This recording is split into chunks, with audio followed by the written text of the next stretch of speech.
Hello future aspirants, happy Wednesday. I'm Anusha Surendar and welcome to Editorial Info in Tamil. இன்னைக்கு என்ன ரெண்டு topic discuss பண்ண போறோம்னு வீடியோக்குள்ள போய் பார்க்கலாம் வாங்க. First topic, market mayhem on Sensex single day fall. இந்த டாபிக்கோட ஓவர்வியூ என்னன்னு பாத்தீங்கன்னா சென்செக்ஸ் அப்படின்றது ஒரு நாட்டுக்கும் ரொம்ப முக்கியமான ஒரு விஷயம். ஸோ இந்த சென்செக்ஸ் வந்து என்னென்ன டிசைட் பண்ணோம் அப்படின்னா மார்க்கெட் லெவல்ல என்னென்ன ஸ்டாக்ஸ் வந்து எவ்வளோ ரேட்ல இருக்கு எவ்வளோ பிரைஸ்ல இருக்கு அப்படின்றத வந்து ட்ராக் பண்ணிட்டே இருக்கும். அதுதான் வந்து இந்த Sensex. So Sensex is a data tracking அப்படின்னு வந்து சொல்ல முடியும். ஸோ இன்னைக்கு என்ன பார்க்க போறோம் அப்படின்னு பார்த்தீங்கன்னா மார்க்கெட் லெவல்ல, அதாவது ஸ்டாக் மார்க்கெட்ஸ்லாம் இருக்கு இல்லையா, ஸோ அதுல வந்து சென்செக்ஸ் வந்து சிங்கிள் டேல, அதாவது ஒரே ஒரு நாள்ல ரொம்ப பெரிய இழப்பை வந்து சந்திச்சிருக்கு. ஸோ அது என்ன அப்படின்றதுலாம் தான் இந்த டாபிக்ல டிஸ்கஸ் பண்ண போறோம். ஸோ ஃபர்ஸ்ட் ஆஃப் ஆல் நேத்தோட எடிட்டோரியல் டிஸ்கஷன்ல நம்ம டிஸ்கஸ் பண்ணது வந்து ஆயில் ரவுட்ஸ். சவுதி அரேபியா அண்ட் ரஷ்யா இவங்க ரெண்டு பேருக்கும் இடையிலான பிரச்சனைகள் ஒரு பக்கம், இன்னொரு சைட் வந்து கொரோனா வைரஸோட அவுட் பிரேக். ஸோ இந்த மாதிரி ரெண்டுமே வந்து ரொம்ப கலந்து ஒரே டைம்ல வந்ததுனால தான் oil prices, crude oil, petrol prices எல்லாமே வந்து கம்மியாச்சு. ஸோ அதே மாதிரி இப்போ சென்செக்ஸ் வந்து இவ்வளோ தூரம் வீழ்ச்சி அடைஞ்சதுக்கும் கொரோனா வைரஸோட இம்பாக்ட் தான் ஒன் ஆஃப் த ரீசன் அப்படின்னு வந்து சொல்லியிருக்காங்க. Manic Monday saw India's bellwether S&P BSE Sensex suffer its worst single-day fall in terms of points as the 30 stock gauge plunged 1,942 points or 5.2% to its lowest close in 52 weeks. Manic அப்படின்றது ரொம்ப excite ஆகிறது but நெகட்டிவிட்டியால. So பாசிட்டிவாக excite ஆகும்போது ரொம்பவே சந்தோஷமா இருக்கும். So negative side வந்து excitement ஆகும்போது ரொம்பவே பாதிப்படையும். ஸோ அதுதான் வந்து மேனிக். ஸோ மண்டே அன்னைக்கு அந்த மாதிரி ஒரு எக்ஸைட்மெண்ட் தான் கிடைச்சது. ஸோ இந்தியாஸ் பெல்வெதர் அப்படின்றது ஒரு விதமா ட்ரெண்டிங்ல இருக்கும் இல்லையா, something that leads or indicates a trend, அதான் வந்து பெல்வெதர் அப்படின்னு சொல்லுவாங்க. ஸோ என்ன வந்து இவ்வளோ தூரம் எக்ஸைட் ஆகி நெகட்டிவா எக்ஸைட் ஆகி என்ன வந்து ட்ரெண்டிங்ல இருந்தது அப்படின்னு பார்த்தீங்கன்னா S&P BSE சென்செக்ஸ் தான் இருந்தது. BSE அப்படின்றதோட ஃபுல் ஃபார்ம் வந்து Bombay stock exchange. S&P is standard and poor. So இந்த சென்செக்ஸ் மூலயமா தான் இந்தியாவுக்கு ஒரு பெரிய டவுன்ஃபால் வந்து வந்திருந்தது. அதுவும் எத்தனை நாள்னா ஒரே ஒரு நாள், சிங்கிள் டேல. ஓகேவா? ஸோ எவ்வளோ தூரம் குறைஞ்சிருக்கு அப்படின்னு பார்த்தீங்கன்னா 30 stock gauge plunged 1,942 points or 5.2% அப்படின்னு வந்து சொல்லியிருக்காங்க. அதாவது என்னன்னா plunged அப்படின்றது சரிவு. ஓகேவா? ஸோ எவ்வளோ தூரம் வந்து சரிஞ்சிருக்கு அந்த ஸ்டாக் மார்க்கெட்டோட வேல்யூ அப்படின்றதா சொல்லியிருக்காங்க. ஸோ 30 ஸ்டாக் வந்து 1,942 பாயிண்ட்ஸ் வரைக்கும் சரிஞ்சிருக்கு or 5.2%. ஸோ பர்சன்டேஜ்ல 5.2, பாயிண்ட்ஸ்ல வந்து 1,942 to its lowest close in 52 weeks அப்படின்னா ஸோ அந்த 52 வீக்ஸ்ல நடந்ததுலே இதுதான் ரொம்ப லோவஸ்ட் அப்படின்னு சொல்லியிருக்காங்க. While the proximate trigger for the headlong selling spree was the global market rot induced by an oil price plunge, there are clear indications that the underlying investor sentiment has turned bearish. So நான் ஸ்டார்டிங்லேயே சொன்ன மாதிரி இந்த oil price வந்து வீழ்ச்சி அடைஞ்சுது அப்படின்னு சொன்னேன் இல்லையா, ஸோ அதுவும் இங்கே வந்து ஒன் ஆஃப் த ரீசனாக வந்து இந்த பிஎஸ்சி சென்செக்ஸ் குறைஞ்சதுக்கும் சொல்லியிருக்காங்க. இன்டியூஸ்ட் அப்படின்றது தூண்டுறது. ஸோ இதுவும் ஒன் ஆஃப் த ரீசனுக்காக தான் வந்து சொல்லியிருக்காங்க ஆயில் ப்ரைஸோட இந்த வீழ்ச்சி.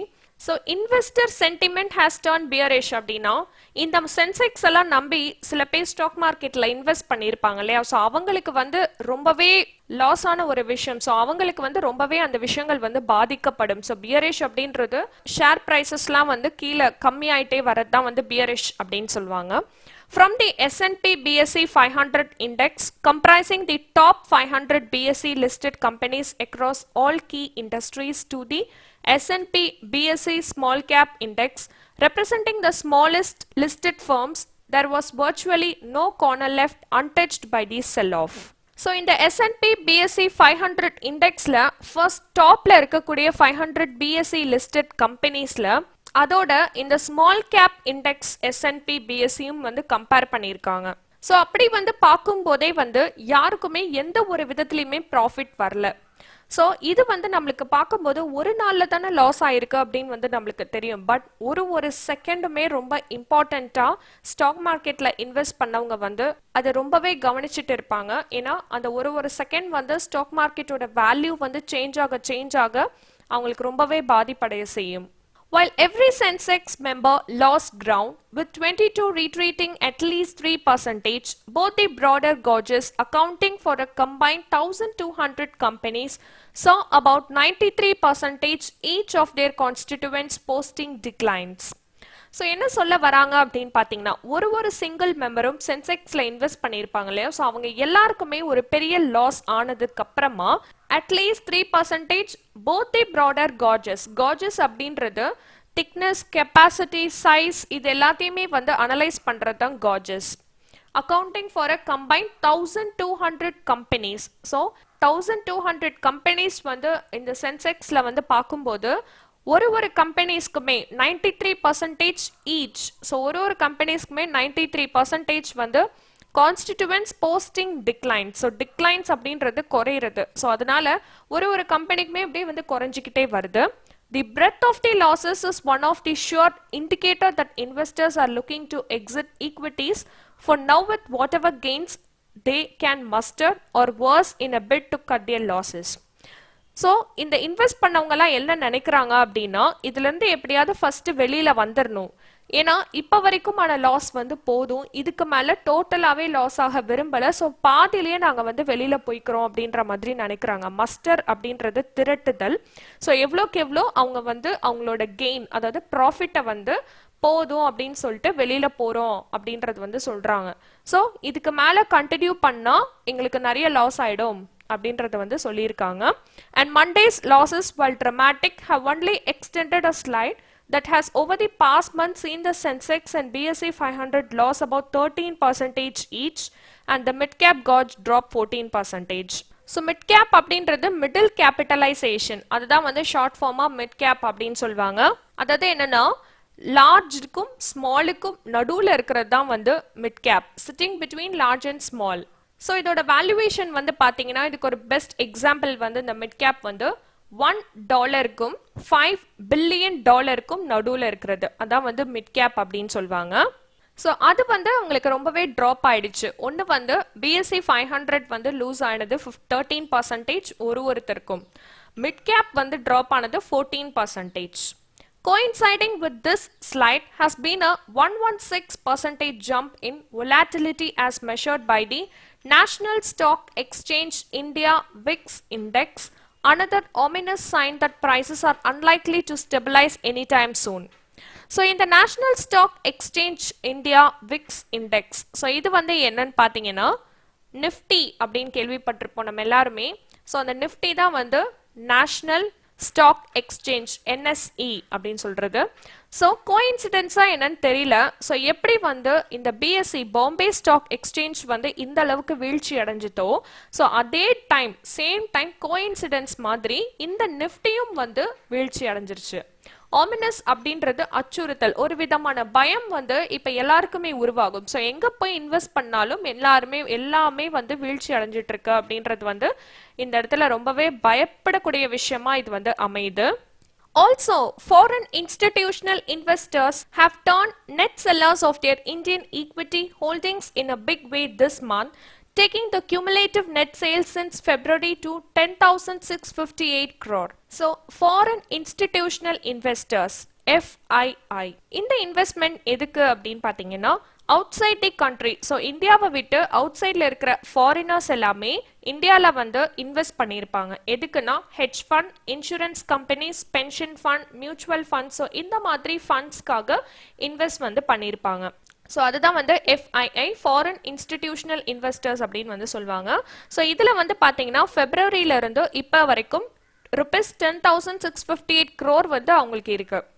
ஸோ இதுலேருந்து இந்தியன் எக்கானமி வந்து என்ன ஆச்சு அப்படின்னு பார்த்தீங்கன்னா, with the Indian economy still in search of fair winds and the global outlook for growth getting bleaker with each passing day as the widening coronavirus outbreak threatens to push the world into its worst downturn since the 2008 financial crisis, a sustained sell-off looms.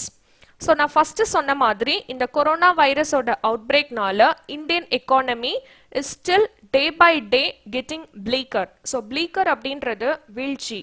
So ஒரு நாளுமே வந்து குறைஞ்சிக்கிட்டே தான் வருது. So because of the widening spread of corona virus. So இதோட impact எப்படி ஆயிடுச்சு அப்படின்னா the whole வேர்ல்டே வந்து ஒரு பெரிய டவுன்ஃபால்க்கு இழுத்துட்டு போயிருக்கு since the 2008 financial crisis. So 2008 விட இந்த டைம் வந்து ரொம்பவே வந்து அது கிரைசிஸ் வந்து அதிகமாக இருந்தது. To complicate matters, the proposed State Bank of India-led bailout of capital-starved S Bank may be a far tougher challenge than appeared at first flush. So இதுக்கு முன்னாடி கொரோனா வைரஸோட இம்பாக்ட் தான் அதிகமாக இருந்தது. இப்போ அடுத்தது வந்து இந்த ஸ்டாக் மார்க்கெட் எக்ஸ்சேஞ்ச்லலாம் வந்து அடுத்த பாதிப்பு என்னன்னு பார்த்தீங்கன்னா இந்த எஸ் பேங்க் கிரைசிஸ் தான்.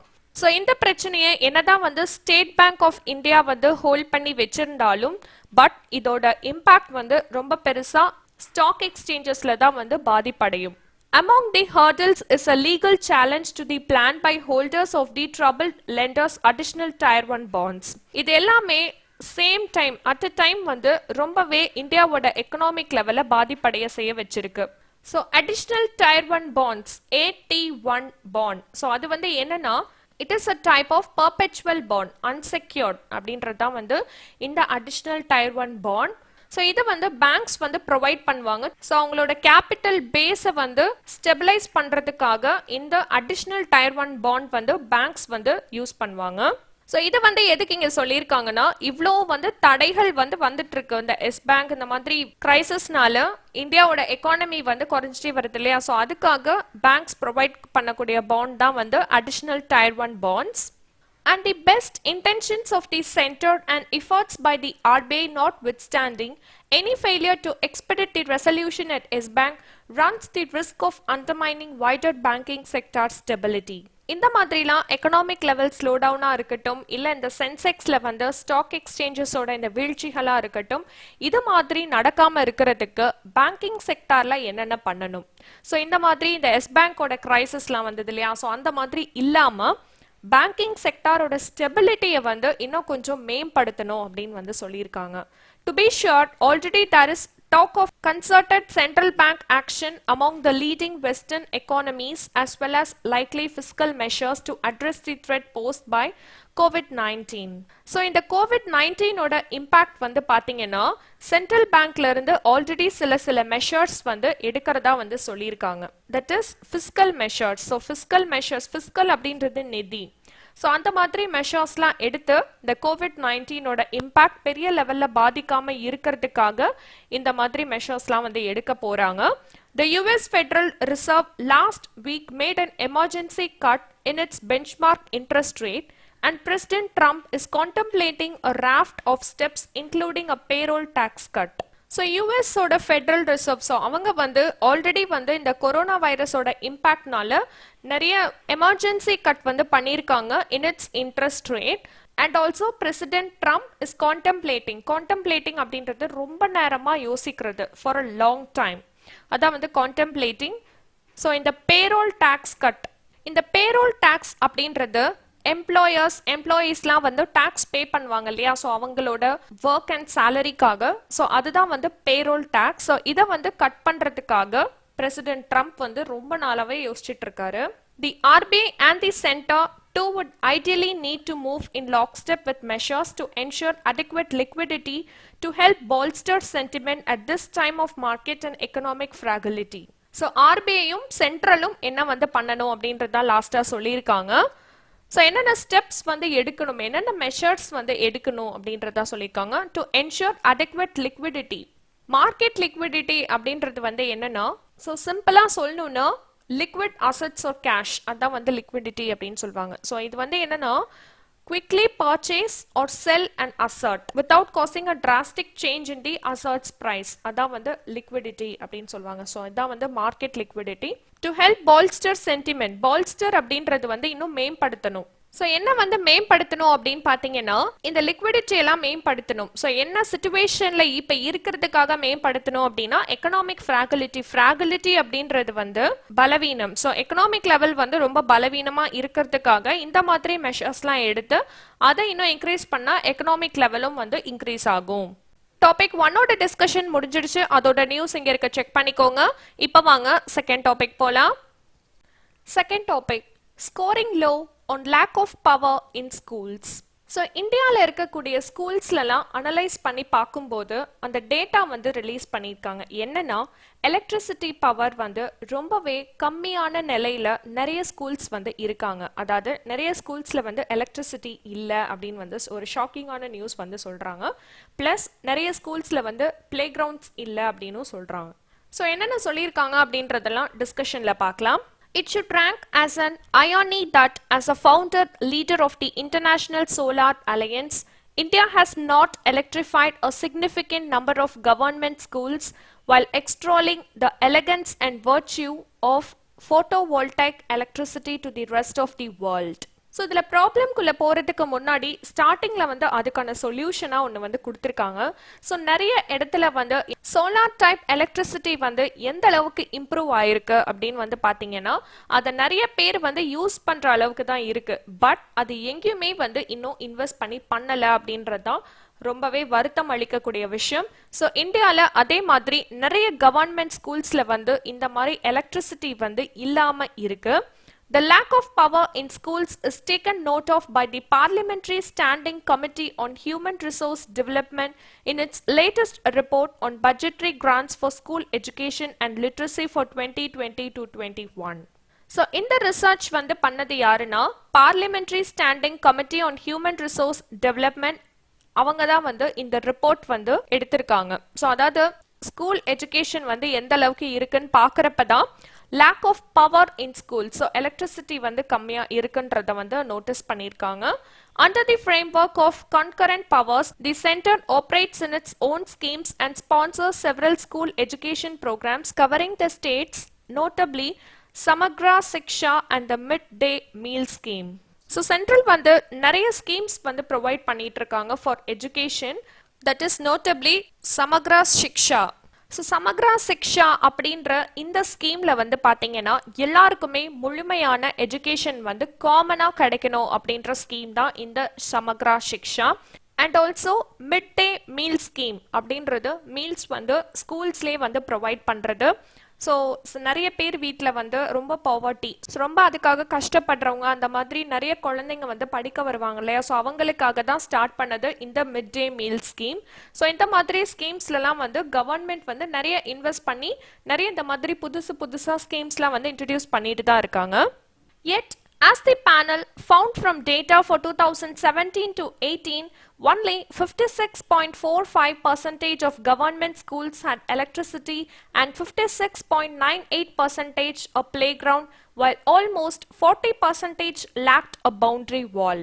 ஸோ இந்த பேனல் வந்து டேட்டாவை அனலைஸ் பண்ணப்போ 2017 to 18 ஓட டேட்டா படி 56.45% ஆஃப் கவர்மெண்ட் ஸ்கூல்ஸில் எலக்ட்ரிசிட்டியும் 56.98% கவர்மெண்ட் ஸ்கூல்ஸில் பிளே கிரவுண்டும் அண்ட் அதில் வந்து 40% வந்து பவுண்டரி வால் வந்து இல்லாமல் இருந்தது. பவுண்டரி வால் அப்படின்னா compound.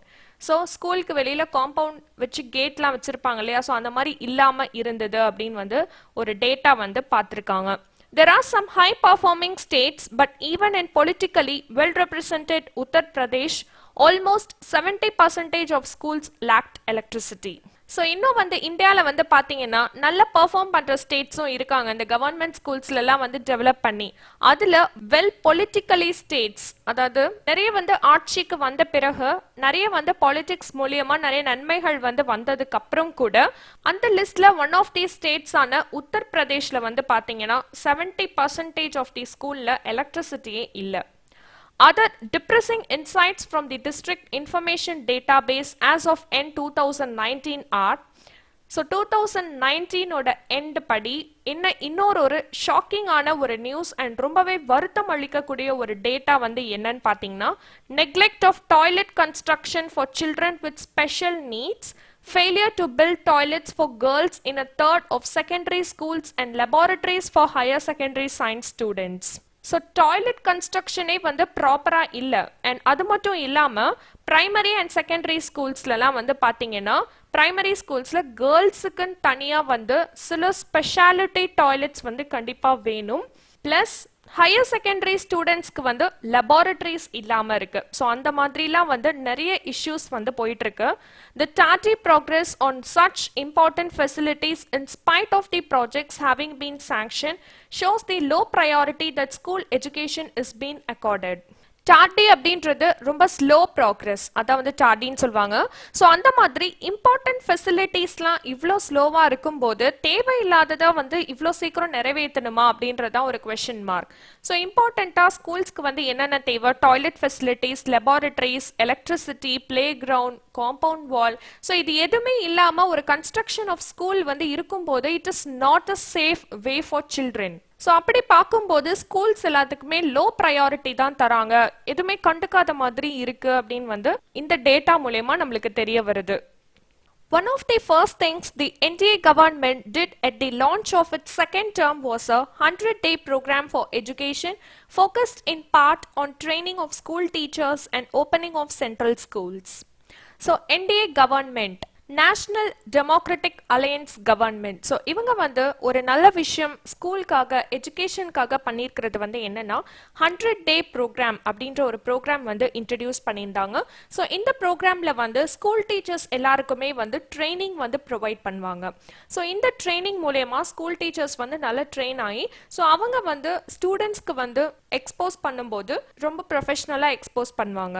It should be possible to bring the same mission mode approach to infrastructure now, ensuring that no schools is left behind. So இதே மாதிரி 100-day program அப்படின்ற ஒரு ப்ரோக்ராம் வந்து மறுபடியும் கொண்டு வந்து ஸோ இதில் வந்து கான்சென்ட்ரேட் பண்ண வேண்டியது இந்த 100-day ப்ரோக்ராமில் இன்ஃப்ராஸ்ட்ரக்சரை பற்றி ரொம்பவே கான்சென்ட்ரேட் பண்ணணும். Solar power can be installed in schools and toilets built for all students in 100 days. So இந்த 100-day ப்ரோக்ராமில் வந்து சோலார் பவர் ஸோ இதை வந்து இன்ஸ்டால் பண்ணணும் அண்ட் டாய்லெட்ஸ் வந்து ஸ்கூலுக்கு கட்டி கொடுக்கணும் அப்படின்றது தான், அதுவும் 100 daysக்குள்ள. இதுதான் வந்து 100-day ப்ரோக்ராம் மறுபடியும் கொண்டு வரணும்னு சொன்னது. Community participation can make sure that the objectives are satisfactorily met. So இதனால வந்து நிறைய ஸ்கூல்ஸில் வந்து சோலார் பவர் மூலியமா எலக்ட்ரிசிட்டி வந்து கிடைக்கும். ஸோ இது வந்து ரொம்பவே சாட்டிஸ்ஃபேக்ஷனான ஒரு விஷயம். It may be more challenging to find attached playgrounds, but that problem can also be overcome by identifying suitable commons that can be upgraded to accommodate students while permanent arrangements are made. So இப்போ ஃபிக்ஸ்டான ஒரு இடத்துல வந்து school இருக்கும்போது அங்கே play ground வந்து இல்லை அப்படின்னா இது வந்து ஒரு சேலஞ்சிங்கான ஒரு விஷயமா இருக்கும் பிளே கிரவுண்ட் மேக் பண்ணுறது. ஸோ அதனால தான் ஸ்டார்டிங்கில் ஒரு ஸ்கூல் வந்து ஆரம்பிக்கிறாங்க அப்படின்னா ஃபர்ஸ்ட்லேயே வந்து பிளே கிரவுண்ட்ஸ் இருக்கா, கரெக்டான இன்ஃப்ராஸ்ட்ரக்சர் கொடுத்து தான் வந்து இனிமேல் ஸ்கூல்ஸை வந்து பர்மனெண்ட்டாக மேக் பண்ணணும் அப்படின்றத சொல்லியிருக்காங்க. More fundamentally, the center and states must realize that their talk of a demographic dividend has little meaning when they do not provide enough funding for proposals on the one hand and the administrative machinery fails to utilize even the amount allocated in some cases. So, idhula central and state என்ன கவனிக்க வேண்டிய விஷயம் அப்படின்னு பார்த்தீங்கன்னா ஒரு தடவையும் வந்து ஸ்டேட்ஸுக்கு இவ்வளோ அமௌண்ட் வந்து ஸ்கூல்ஸ்க்கு அந்த மாதிரி தனித்தனியாகவே தான் ஒதுக்கி கொடுக்குறாங்க. பட் அந்த மாதிரி அலோகேட் பண்ணுற அமௌண்ட்லாம் வந்து அவங்க கரெக்டாக யூஸ் பண்ணுறாங்களா அப்படின்றது தான் வந்து தெரியல. ஸோ அதை கரெக்டான விதத்தில் யூட்டிலைஸ் பண்ணி யூஸ் பண்ணாங்கன்னா இந்த மாதிரி ஒரு குறைகள் வந்து நடக்கவே நடக்காது. As the Parliamentary Committee notes, the allocation to the School Education and Literacy Department has suffered a cut of 27.52% amounting to 22,725 crore in the budget estimate for 2020 to 21, although public expenditure on education has been rising. So இதில் parliamentary committee வந்து என்ன note பண்ணியிருக்காங்க அப்படின்னு பார்த்தீங்கன்னா இந்த 2020 to 21 பட்ஜெட்லேயே வந்து எஜுகேஷனுக்கு இவ்வளோ amount வந்து ஒதுக்கியிருக்காங்க. ஸோ அந்த அமௌண்ட் வந்து கரெக்டாக எல்லாத்துக்கும் போகுதா, அப்படியே போனாலும் எல்லாம் அதை கரெக்டான விதத்தில் யூட்டிலைஸ் பண்ணுறாங்களா அப்படின்றது தான் வந்து அவங்களோட பெரிய டவுட்டாக இருக்குது. ஸோ அதில் வந்து பார்த்தீங்கன்னா 27.52% வந்து இல்லை அப்படின்றது வந்து சொல்லியிருக்காங்க. That is equal to the amount of rupees 22,725 crore. The government-run school sector needs a fund infusion. A public school system that guarantees universal access, good learning and all facilities has to be among the highest national priorities. So இந்தியாவில் வந்து பார்த்தீங்கன்னா ஃபுல்லாக எல்லாமே தலைகீழாக மாறிட்டு வருது. So நியாயப்படி பார்த்தா கவர்மெண்ட் ஸ்கூல்ஸ் தான் இன்ஃப்ராஸ்ட்ரக்சர்ல இருந்து எல்லாத்துலேயுமே ஃபர்ஸ்ட் பிளேஸ்ல இருக்கணும் பப்ளிக் செக்டாரை விட. பட் அப்படியே வந்து நிலைமை தலைகீழா இருக்கு. கவர்மெண்ட் ஸ்கூல்ஸ்ல தான் வந்து எதுவுமே இல்லாம இருக்கு. ஒரு இன்ஃப்ராஸ்ட்ரக்சர் இல்ல, ஒரு ப்ராப்பரான ஒரு ஃபெசிலிட்டிஸ் இல்ல, எதுவுமே இல்லாம இருக்கு as compared to the public ஸ்கூல்ஸ். ஸோ இதுபடி பார்க்கும்போது கவர்மெண்ட் ஸ்கூல்ஸ்க்கு நம்ம எல்லாம் சேர்ந்து ஃபண்ட்ஸ் கலெக்ட் பண்ணி கொடுக்கணும் போல. அந்த அளவுக்கு வந்து நிலைமை வந்து ரொம்ப மோசமா போயிட்டு இருக்கு. டாபிக் 2 ஓட டிஸ்கஷன் முடிஞ்சிடுச்சு. அதோட நியூஸ் இங்க இருக்கு, செக் பண்ணிக்கோங்க.